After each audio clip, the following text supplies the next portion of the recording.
Bonsoir, nouvelle édition de votre journal d'information au quotidien sur TV78. Voici les titres de ce 20 novembre. L'Impact Challenge Google France 2019 a livré son palmarès. Bien que lauréates, les deux entreprises de Saint-Quentin-en-Yvelines, Webforce 3 et O'Clock, ne montent pas sur le podium. Elles repartent néanmoins avec 150 000 € chacune afin de faire du numérique un synonyme d'opportunité. Tous les détails à suivre. Franck Ferrand, Laurent Geoffrin, Jean Tullard, pour ne citer que. Leur passion commune, l'histoire. Ces auteurs de romans, d'essais, de BD même seront présents à Versailles les 23 et 24 novembre pour le 12e salon Histoire de lire. Le commissaire de l'événement est l'invité du journal ce soir. Et puis politique également à suivre avec François Morton, le maire de Guyancourt, qui a hérité de l'écharpe tricolore en mai dernier avec la démission de Marie-Christine Le Tarnec, sera candidat tête de liste en 2020. Nous parlerons avec lui de son bilan et de son programme.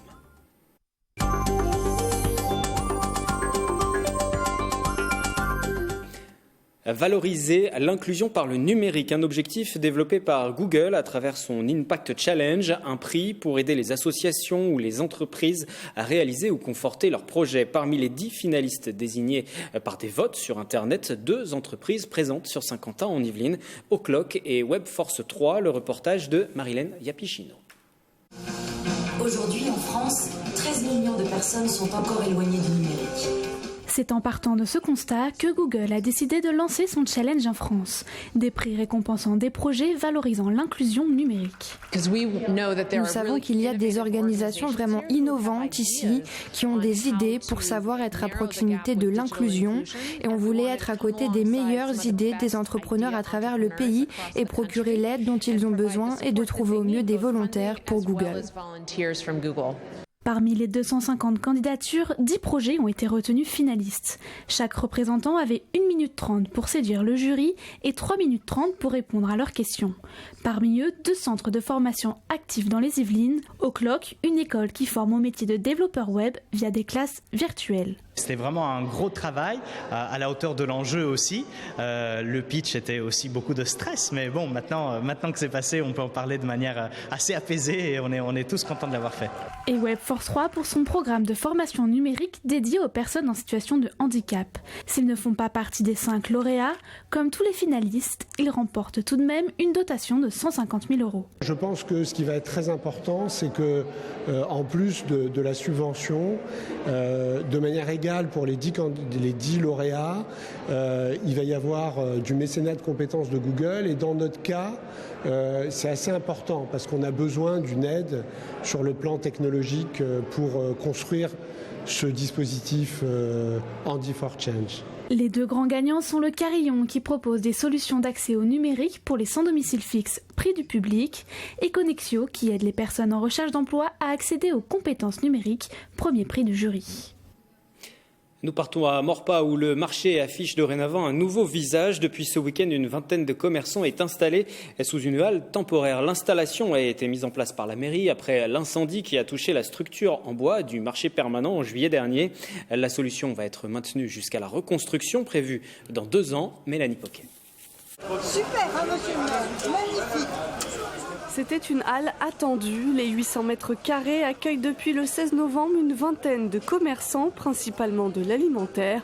Une mise à l'abri en cette période de froid. La mairie nous a gâtés quand même, vraiment. D'un malheur, on arrive sur quelque chose de positif. Ah, c'est super, hein. C'est super, surtout pour les commerçants, parce que... Je crois que ça aurait été la mort du marché, hein, sinon. On peut penser d'abord aux marchands forains là, qui doivent apprécier d'être... un peu à l'abri par rapport aux semaines passées. Donc oui, c'est une bonne initiative de la mairie. Un marché perturbé ces derniers mois après l'incendie de la halle le 31 juillet. Une quarantaine de commerçants s'y retrouvent 2 fois par semaine. Certains d'entre eux ont vu une baisse de leur activité. Nos commerçants sont importants pour la ville de Maurepas. C'est un marché qui rayonne et qui est intercommunal. Et donc je me devais, en tout cas en tant que maire et aussi avec mon équipe, d'apporter ce plus pour garantir de passer, le froid, l'hiver dans de bonnes conditions. Les installations seront pérennes. Il n'y aura plus l'installation et la désinstallation.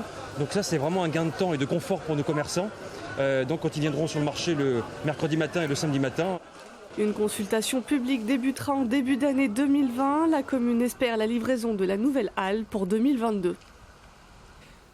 Comme chaque année, il revient, le Beaujolais nouveau sera lancé demain et pourquoi ne pas le découvrir à Elancourt où le restaurant Les Templiers s'est associé avec le coin du Sommelier, une ancienne située sur Maurepas. Il propose dorénavant un nouveau concept aux clients et plus de 600 références. Des champagnes, des spiritueux et bien évidemment des vins sont proposés. Comme chaque troisième jeudi du mois de novembre, les adeptes du Beaujolais nouveau attendent avec impatience sa sortie officielle. Le coin du Sommelier, bar à vin de Maurepas et les Templiers, restaurant gastronomique d'Elancourt, viennent de s'associer. Ils proposent un concept plus élargi. Ils disposent à présent d'une vraie cave à vin. Le plaisir d'avoir notre cave en fait dans le restaurant, c'est de pouvoir faire partager notre passion du vin à nos clients et de pouvoir leur faire accorder leur mets, que ce soit du canard, que ce soit de la viande, que ce soit du poisson, avec toute la multitude de cépages qu'on a en cave. Restaurant et coin du Sommelier, 600 références sont proposées aux clients. On va démarrer avec à peu près 450 références de vin, une cinquantaine de références de champagne et entre 150 et 200 références de spiritueux. Donc quand je parle de spiritueux, je parle de rhum, de whisky, de tequila, de gin, enfin tous les alcools qui dépassent 18 degrés. Les prix des bouteilles varient de 6 € et peuvent monter jusqu'à 1 000 € pour les grands crus classés. Si la bouteille est consommée sur place, un droit de bouchon de 15 € est alors appliqué. On peut venir ici à la cave acheter sa bouteille, donc le prix caviste comme tout le monde, comme si on allait chez un caviste indépendant. Ou alors, on reste ici et à ce moment-là, on applique le droit de bouchon si on consomme la bouteille sur place. Si on ne termine pas sa bouteille, bien évidemment, on peut repartir avec. Une dégustation est proposée aux Templiers à la commanderie de la Ville-Dieu d'Elancourt demain à l'occasion du Beaujolais nouveau de 18h30 à 22h avec des animations. Loisirs et les Ludidays qui se poursuivent à Saint-Quentin en Yvelines. C'est dans ce cadre que s'est déroulé le week-end dernier à Villepreux la 5e édition du Festigeux. L'occasion de découvrir le jeu sous toutes ses formes, de rôles, d'adresses ou encore de plateaux. On a l'association de la LIF qui est présente. Ce sont des auteurs de jeux de société qui sont venus faire tester leurs prototypes. Donc c'est l'occasion de rencontrer des auteurs de jeux et puis de participer au développement de différents jeux. Donc ils sont 7 auteurs présents sur tout le festival. Un événement qui a rassemblé près de 3500 personnes durant ces 2 jours. Notez que le 23 novembre aura lieu la nuit du jeu au Mumed pour clore donc ce Ludidays. C'est à Montigny-le-Bretonneux. Invité de cette édition, Vianney Malin, bonsoir. Bonsoir. Vous êtes le commissaire du salon Histoire de lire, 12e édition, 23-24 novembre à Versailles. 3 sites, hôtel de ville, hôtel du département et préfecture également. L'an dernier, plus de 170 auteurs, 20 000 visiteurs. J'allais dire 20 millions, on n'y est pas encore, je vous le souhaite, mais 20 000 visiteurs. Quels sont les objectifs pour cette année, d'aller encore plus loin, d'accueillir encore plus de monde? Notre ADN n'a pas changé effectivement depuis 12 ans. C'est la passion de l'histoire que l'on veut transmettre. Voilà. On invite bien sûr les passionnés d'histoire, mais tout le monde est concerné par ce retour sur ce qu'on fait de bien ou de mal les anciens et qui peuvent nous concerner. Voilà. Donc on a des choses à apprendre, mais il faut le faire aussi en s'amusant. Voilà. On aime qu'il y ait du plaisir à découvrir des éléments de la programmation. Cette année, on va recevoir par exemple la grande Catherine, pas de Russie, Catherine Ney, la grande journaliste, qui a connu personnellement tous les grands chefs d'État depuis De Gaulle et qui, dans ses mémoires, Souvenir, va nous raconter peut-être des éléments, bien sûr, de la grande histoire, mais aussi l'envers, des anecdotes très personnelles dans l'intimité de ces présidents de la République, de la Ve République. Quel est l'objectif premier de ce salon? C'est de démocratiser un peu cette histoire, de faire venir des écrivains reconnus, d'autres un peu plus populaires peut-être aussi, d'autres moins connus, et de partager l'histoire à travers le livre? Oui, c'est vraiment ça. Un peuple qui aime son histoire, qui se passionne, qui s'instruit, est un peuple qui peut se projeter et regarder l'avenir sereinement. Et donc, notre objectif, effectivement, c'est de transmettre au plus grand nombre. Donc, effectivement, des journalistes, des comédiens, des hommes politiques sont aussi là parce qu'on est tous concernés par l'histoire et l'écriture de l'histoire. Et si on fait le tour un petit peu des auteurs qui seront présents, alors ce sera l'occasion de les rencontrer, d'échanger avec eux, de faire dédicacer aussi, pourquoi pas, mais d'en savoir un petit peu plus sur les livres qu'ils écrivent. Si on fait le tour de ces historiens, il y a des écrivains de tous les horizons, il y en a qui viennent de l'étranger aussi. Alors, il y a les grandes plumes, les sommités qui font l'histoire. Vous citiez Jean Tullard, Hélène Carrère d'Ancos, voilà, Jean-Christian Petit-Fils, ils sont là. Mais on a aussi des grands passeurs. Franck Ferrand, par exemple, vient de sortir, et sera là, vient de sortir 2 livres cette année, dont un livre très, très, très personnel, très intime, où il remonte sur son enfance pour nous expliquer comment il est tombé dans le chaudron de l'histoire, la passion de l'histoire. Voilà. La bande dessinée. Parce qu'il y a tous les genres. Là, on parle forcément du roman, mais il n'y a pas que le roman. Il y a tous les genres. Bande dessinée. Nous recevons Black et Mortimer, qui sort en sortie mondiale. Le dernier album, donc La Vallée des Immortels, sort ce week-end sur la planète. Et nous aurons les auteurs belges qui viennent à Versailles, s'il vous plaît, avec un débat assez amusant, puisque ils vont débattre avec un ancien ministre, Hubert Védrine, qui vient d'écrire un livre sur la biographie non autorisée de Ulrich. Vous savez, le colonel Ulrich, le méchant. Donc, paraît-il, Monsieur Védrine, avec l'aide de son fils Laurent, nous apporte la preuve que Ulrich a réellement existé et qu'il a inspiré Jacobs dans la création de Black et Mortimer, de ce personnage. Voilà. Histoiredelire.fr pour avoir le programme complet. Il y a les auteurs à rencontrer. Vous en avez parlé. Il y a des rencontres, il y a des débats qui sont aussi programmés sur les 3 sites que je citais tout à l'heure sur Versailles. BD, romans, il y a aussi du coloriage. Très très jeune, on peut s'initier au plaisir du livre d'histoire. Tout à fait, vous avez cité les différents espaces, mais on a aussi un chapiteau, une tente avec 35 auteurs pour la jeunesse dès le premier âge. Et puis il faut parler peut-être des youtubeurs. Il y a même un prix qui sera remis également. Maintenant, aujourd'hui, effectivement, le savoir, l'histoire se passe aussi sur Internet et les youtubeurs aussi en ont fait leur spécialité pour quelques-uns. C'est un vrai phénomène. Alors on connaît le phénomène sur YouTube, mais YouTube et l'histoire, ça fonctionne très fort. On a lancé ce prix l'année dernière, il y avait une 20aine de jeunes qui ont concouru. Cette année, nous en avons 40. Et donc la remise du prix, qui sera présidée par Franck Ferrand, c'est ce vendredi donc à l'UGC Cyrano. Et il reste encore des places, donc nous invitons les auditeurs de TV78 à venir, notamment la jeune génération, à découvrir, voilà, parce qu'ils sont créatifs, ils sont créatifs. Quel regard vous portez justement sur ces créations de youtubeurs en termes de façon dont ils abordent l'histoire? C'était un phénomène, vous le disiez, un peu nouveau. Lorsque vous avez fondé ce salon, il y a maintenant 12 ans, ça n'existait pas. Aujourd'hui, ça se développe. Quel regard vous portez? Vous dites que c'est une évolution naturelle, normale, que c'est un phénomène pour l'instant encore à la marge et peut-être qui pourrait disparaître ou qui tend à s'installer. Il y a 3 ans, quand j'ai vu observer ça, peut-être que je n'aurais pas le même discours aujourd'hui. Benjamin Briot de la chaîne Nota Bene a dépassé le million d'abonnés, si vous voulez. Donc j'allais dire, les chaînes hertziennes, les grandes émissions d'histoire peuvent commencer à s'inquiéter parce que cette génération voilà, assure la relève. Moi, je les vois comme, c'est ce qu'on va discuter vendredi avec le jury, mais il y a du qualitatif. Il y a beaucoup de professeurs d'ailleurs qui s'embêtent peut-être en cours et qui le soir créent leurs vidéos pour sortir du côté classique de la transmission obligatoire du programme et donc qui s'amusent sur des sujets. Je pense que c'est les Alain Decaux, les passeurs d'aujourd'hui. Moi, on observe ça avec attention. Et un certain nombre sont déjà passés au livre.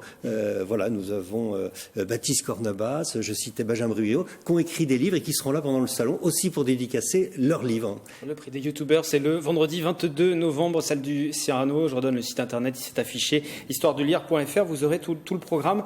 Quelle est l'ambition que vous vous fixez pour ce salon, pour le développer encore? Aujourd'hui, il y a toute une équipe, il y a plus d'une centaine de bénévoles qui sont aussi mobilisés. Vous êtes parti sur tout petit salon, on va dire, et qui aujourd'hui est devenu un salon incontournable.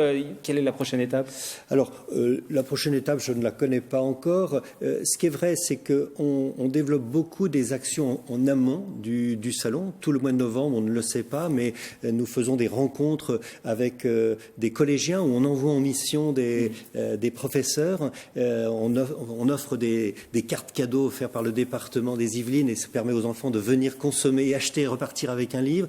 Cette année, on a lancé des projections de documentaires historiques avec la chaîne Histoire. Là, il y a pratiquement 1000 collégiens qui sont passés écouter ces documentaires et ensuite discuter avec un historien pendant 1 heure. Voilà. Donc, je voudrais que l'on ait l'énergie, effectivement, de développer ça. C'est-à-dire les publics les plus éloignés de la lecture et de la culture historique sont notre priorité pour les années à venir. Il y aura plus de 20 000 visiteurs sur ces 2 jours, 23-24 novembre. Nous y serons bien évidemment. Et puis nous vous en rendrons compte dans une prochaine édition du journal. Merci encore d'être passé sur ce plateau. Rendez-vous donc pour Histoire de lire à Versailles. Changement d'univers. À présent, comme chaque semaine, nous faisons le tour des salles de cinéma en ce jour de sortie. Aujourd'hui, vos réactions au 2e volet de La Reine des Neiges. Anna et Elsa, sont de retour. Voici vos avis.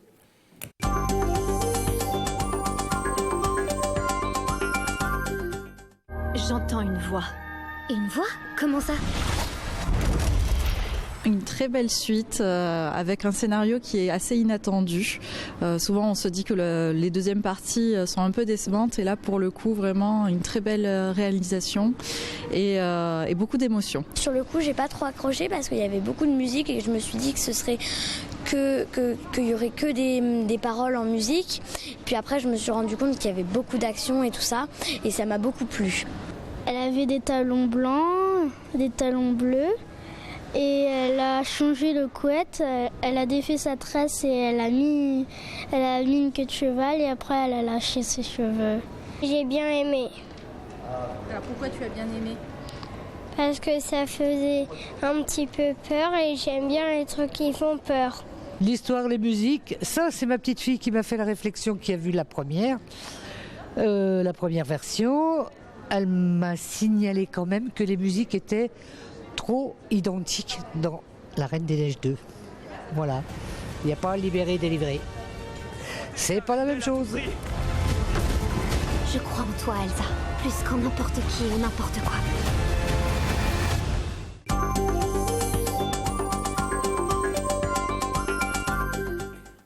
Nous passons à l'interview politique de ce 20 novembre avec François Morton. Bonsoir. Bonsoir. Vous êtes le maire de Guyancourt, candidat à un nouveau mandat. Bien que maire, c'est votre première campagne en tant que tête de liste cette fois-ci. 2014, je resitue, François Deligné est élu. Il démissionne en 2016. Marie-Christine Le Tarnec devient maire. Elle quitte à son tour le poste pour des raisons de santé. Nous sommes en mai 2019. Vous devenez maire. Cette mandature a été agitée dans les rangs de la majorité. Est-ce qu'il faut le traduire comme ça ? Alors, oui, on me renvoie effectivement très souvent les 3 maires durant le mandat. Alors, François Deligné a été maire pendant 14 ans. Il a expliqué effectivement les raisons de son départ. Et c'était important, cette action de passer la main, cette transmission, ce relais. Marie-Christine Le Tarnec, je ne vais pas en dire plus. Vous avez tout dit. On ne peut pas envisager des raisons de santé. Et j'étais son premier adjoint d'une manière très cohérente et très logique. Je suis devenu maire au mois de mai dernier. Et pour mener le travail au quotidien, mener le projet au quotidien durant ces 5 ans, les choses ont pu se faire. Est-ce qu'aujourd'hui, déjà, d'une part, vous assumez pleinement ce bilan de cette équipe sortante, même si elle a évolué, et puis quel regard vous portez sur le travail réalisé ces 5 dernières années? Alors, le regard que je porte sur le mandat, sur l'intégralité du mandat. Alors, est-ce une particularité? Je ne sais pas, mais toujours est-il que l'ensemble des engagements qui avaient été faits en 2014 ont été tenus ou sont en voie de l'être. Donc j'ai envie de dire que par le fait, j'assume pleinement, évidemment, ces engagements et ce mandat, et l'intégralité de ce mandat. Maintenant, nous avons agi, effectivement, en sorte, et nous avons tenu l'ensemble de ces mandats. Je pense à quelques exemples. La réhabilitation du Mail des Saules, par exemple, qui était un engagement. La réalisation d'un relais d'assistants maternels, qui était également un engagement. Et nous avons été au-delà, car il faut aussi tenir compte de l'adaptation durant le mandat. Nous avons donc eu un certain nombre de réalisations qui n'étaient pas, mais qui étaient en plus. Voilà, donc... Peut-être vous parlez d'assumer donc ce mandat, ces réalisations pleinement. En 2014, François Deligné était au Parti socialiste, tête de liste Parti socialiste. Aujourd'hui, vous vous présentez comme divers gauche. Oui. Est-ce que votre liste aura une investiture, des soutiens, ou est-ce que vous restez sur cette étiquette plus large ? Alors, l'étiquette, elle est divers gauche, elle est très simple à expliquer. Je n'adhère à aucun parti politique. Comme il a été historiquement le cas pour la liste Guyancourt pour tous, personne ne demandait une adhésion à un parti politique pour faire partie de cette liste. On a besoin de citoyens engagés qui veulent effectivement s'engager pour leur ville, et ce sera encore le cas ce coup-ci. Pas de soutien, pas d'investiture ? Non. En tout cas, officiellement, vous ne demandez pas. Si on vous l'accorde, j'imagine, vous en serez content, mais vous n'en demandez pas. Je n'en demande aucune et je n'ai eu aucune proposition. Vous étiez 25e sur la liste en 2014. Ensuite, vous êtes devenu premier adjoint. Ensuite, maire. J'imagine que le parcours, vous n'y avez pas pensé auparavant. C'est assez inattendu, c'est assez surprenant. Est-ce que vous vous êtes posé la question ensuite lorsqu'il a fallu très vite se décider et être tête de liste et candidat, puisque vous êtes devenu maire en mai dernier? Tout à fait. Une étape intermédiaire que vous n'avez pas citée, c'est que j'ai été adjoint avant d'être premier adjoint aussi. Donc effectivement, j'ai eu ce parcours-là qui n'était, comme vous l'avez dit, pas prévu au démarrage. Il y a une cohérence dans ce parcours. J'ai été adjoint très rapidement, puisque dès le mois de novembre 2014, j'ai été adjoint. Donc j'ai été assez peu longtemps conseiller municipal délégué, mais adjoint dès novembre 2014 et premier adjoint en 2016. Donc le parcours, il peut sembler effectivement assez rapide, mais il a sa cohérence. Il y a eu un renouvellement, un changement en tout cas au sein du conseil municipal, on l'a vu pendant le mandat. Est-ce que votre liste va repartir avec les mêmes éléments? Est-ce qu'il y a des changements? On a vu des candidatures se déclarer. Je pense à Olivier Pareja, par exemple, qui était sur votre liste en 2014, qui aujourd'hui est tête de liste pour un autre mouvement. Il va y avoir une recomposition, une évolution? Alors oui, heureusement, j'ai envie de dire que c'est assez traditionnel. Hein. Le taux de renouvellement, il est assez traditionnel, d'environ 50%. Ce sera probablement, effectivement, la même configuration pour ce mandat. Et c'est normal. On a besoin d'une ossature à la fois d'élus expérimentés et de terrain, parce que tous les élus sont des élus de terrain, je le dis toujours, donc forcément expérimentés, c'est important, et c'est pas simple toujours de gérer une ville, il faut jamais l'oublier. Et puis c'est important d'avoir aussi de nouveaux élus, avec un regard neuf, avec une vision nouvelle de la ville de Guyancourt. Et plusieurs listes à gauche, ce n'est pas un regret de ne pas réussir à fédérer plus largement? On peut le regretter, on peut le regretter, je ne peux que le regretter. Ce n'est pas mon choix, voilà, c'est plutôt le choix d'autres listes. Je ne sais pas s'il y a d'autres listes de gauche, en l'occurrence, voilà. Il y aura celle, en tout cas, déclarée d'Olivier Pareja, qui porte un mouvement participatif. Nous en avons parlé lors des précédentes éditions du 7-8 politique. Parlons de votre programme à présent. Solidarité, éducation, développement durable. Ce sont les 3 axes principaux. Oui, alors c'était les axes principaux, j'ai envie de dire, du mandat déjà 2014-2020. Et j'ai presque envie de dire que nous nous basons sur des convictions et des valeurs, effectivement, qui sont les valeurs de notre liste, c'est-à-dire une liste de gauche. Je le dis toujours. Alors, ces valeurs et ces convictions et ces piliers, ils existent toujours, bien évidemment. Mais on peut aussi envisager, et c'est le cas actuellement, puisque vous le savez probablement, nous sommes sur des ateliers de construction de ce programme. Donc, ce programme n'est évidemment pas figé. Hier soir, j'étais encore avec environ 80 habitants de la ville de Guyancourt, et nous continuons à construire ce programme. Et d'autres thématiques, évidemment, émergeront. Ce sera le 30 novembre prochain, la prochaine réunion. Hein. La restitution de l'ensemble de ces ateliers, puisqu'il y en a eu 2, les 2 derniers mardis, aura lieu le 30 novembre prochain à 10h du matin, effectivement, dans le quartier de Villaroy. On parlait de ces 3 axes de programme. Est-ce que la sécurité aussi rentre en ligne de compte aujourd'hui? On le voit dans la plupart des communes. La sécurité est une demande importante de la part des concitoyens. Alors il faut la traiter avec sérieux. Alors, on l'appelle sécurité, on l'appelle tranquillité publique, on peut l'appeler de divers noms. Mais bien sûr, ça doit être traité avec le plus grand sérieux. Hein, voilà. Alors on le traite tout au long du mandat. On l'a traité tout au long du mandat. Il y a eu des évolutions dans notre politique de tranquillité publique. Je pense notamment avec la création d'un nouveau centre de sécurité urbaine, un développement des caméras de vidéosurveillance, etc. Donc tout ça, effectivement, ce sont déjà des choses qui se sont passées. Maintenant, je crois que la tranquillité publique, c'est l'affaire de tous. Et on renvoie souvent la tranquillité publique à la police municipale, par exemple, mais tout ça est bien évidemment plurifactoriel. Plus de vidéosurveillance, quels sont les engagements que vous allez prendre, par exemple? Alors, le déploiement et le développement des caméras de vidéosurveillance, il doit toujours se faire d'une manière pertinente. C'est-à-dire que ce n'est pas parce qu'à un moment donné est constaté effectivement un fait. Donc nous demandons toujours l'avis de la police nationale, c'est important d'avoir ce support. Et de plus en plus, nous faisons ça en concertation avec les habitants. Voilà. Parce que ce sont des experts aussi de leur cage d'escalier, de leur immeuble, de leur résidence. Et on le fait toujours sur le terrain avec les habitants. Guyancourt est une ville qui a beaucoup évolué en termes urbains aussi ces dernières années. Il y a eu des renouvellements, il y a eu des réalisations. Aujourd'hui, la ville est achevée ou il y a encore d'autres projets que vous aimeriez mener lors d'un prochain mandat? Alors j'espère bien que la ville n'est pas achevée. Voilà. Nous avons bien évidemment de grands projets et chacun le sait. Nous avons un projet, on va dire, à 10 ans avec en 2030 l'arrivée et la mise en service du métro de la ligne 18. Donc forcément avec le quartier qui accueillera la gare. Donc c'est un projet à 10 ans avec des étapes successives qui vont faire que ce quartier va sortir de terre. Mais vous parlez d'urbanisation. Il est nécessaire de continuer à construire des logements à Guyancourt comme ailleurs d'ailleurs, mais toujours d'une manière raisonnée et maîtrisée. C'est-à-dire des logements sociaux, mais pas uniquement. Sur Guyancourt, aujourd'hui, c'est 50% de logements sociaux, ça a baissé. Un petit peu on moins. est aux alentours de 48% de logements sociaux actuellement sur la ville de Guyancourt. Alors, moi, ce que je souhaite, c'est de conserver des équilibres, c'est-à-dire que chacun puisse trouver à se loger sur la ville de Guyancourt, que ce soit des étudiants, et nous travaillons notamment, par exemple, avec le Crous, en ce sens, mais aussi des revenus très modestes, dans le cadre, par exemple, du logement social, et puis dans l'accession, aidée ou pas. Voilà. Vous parliez du Crous, ce qui nous amène à l'université aussi également, l'université qui va rentrer pleinement dans l'université Paris-Saclay, l'université de Versailles-Saint-Quentin en Yvelines, qui est implantée sur Guyancourt. C'est un enjeu aussi, ce développement et ces mutualisations, alors avec l'agglomération dont vous faites partie de Saint-Quentin en Yvelines, mais aussi de Paris-Saclay. Oui, c'est très important de conserver. Enfin, cette université, on sait qu'elle est amenée à se développer, et heureusement. J'étais hier présent lors de la visite de la ministre de l'Enseignement supérieur à l'université. Nous avons pu échanger, nous avons beaucoup de projets autour de cette université et elle doit pleinement faire partie effectivement de ce plus grand ensemble. Le prochain rendez-vous pour vous, le 30 novembre. Oui, tout à fait. Il y a d'autres dates qui sont déjà prévues? Alors, il y aura par la suite des réunions publiques, bien évidemment. Et nous y reviendrons. Merci François Morton d'être venu sur ce plateau en ce début de campagne pour les municipales sur Guyancourt. Je rappelle que 3 autres listes se présentent pour l'instant. Olivier Paréja avec Décidons Ensemble à Guyancourt, Grégory Pape pour La République En Marche et Rodolphe Barry sans étiquette mais soutenu par Génération Terrain. C'est la fin de ce journal. Nous nous retrouverons demain, jeudi. Il sera très largement question de la nouvelle édition du Sky Business Day. C'était au Vélodrome National, opération portée par l'agglomération de Saint-Quentin. Très bonne soirée.